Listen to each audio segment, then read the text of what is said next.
AP CM TDP అధినేత చంద్రబాబు నాయుడుపై కేంద్ర సాహిత్య అకాడమీ అవార్డు గ్రహీత పద్మభూషణ్ యార్లగడ్డ లక్ష్మీప్రసాద్ నిప్పులు చెరిగారు. చంద్రబాబు నాయుడు తెలుగు భాషా ద్రోహి అంటూ మండిపడ్డారు. తెలుగు భాషను ఉద్ధరిస్తాను అని చెప్పిన చంద్రబాబు ఆయన వాగ్దానాల్లో ఏ ఒక్కటి అమలు చేయకుండా కాలయాపన చేస్తున్నారని ఆరోపించారు. గోదావరి పుష్కరాల ఆఖరు రోజున రాజమండ్రిలో తెలుగు విశ్వవిద్యాలయం ఏర్పాటు చేస్తానని హామీ ఇచ్చిన చంద్రబాబు ఆ హామీని ఇప్పటి వరకు నెరవేర్చకుండా రాజమండ్రి ప్రజలను మోసం చేశారంటూ ఆగ్రహం వ్యక్తం చేశారు.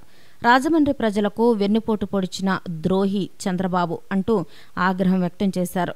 మరోవైపు తెలుగు సాంస్కృతిక పీఠానికి సంబంధించిన భూములను అన్యాక్రాంతం గురవుతున్నాయని వాటిని కబ్జా చేసేందుకు ప్రయత్నాలు చేస్తున్నారు అని ఆరోపించారు.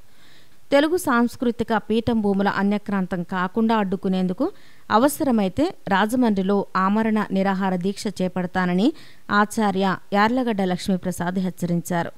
అంతేకాకుండా చంద్రబాబు రాజమండ్రికి చేసింది ఏమీ లేదు అని, ఈసారి ఖచ్చితంగా టీడీపీని రాజమండ్రిలో ఓడించే పనిలో ఉన్నట్టు తెలుస్తుంది.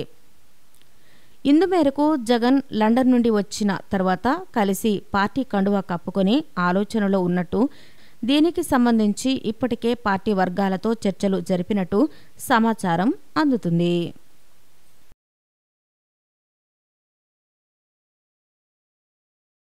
ఈ వీడియో కనుక మీకు నచ్చినట్లయితే లైక్ చేయండి, షేర్ చేయండి. ఇలాంటి లేటెస్ట్ వీడియోస్ కోసం మా ఛానల్ని సబ్స్క్రైబ్ చేసుకోండి.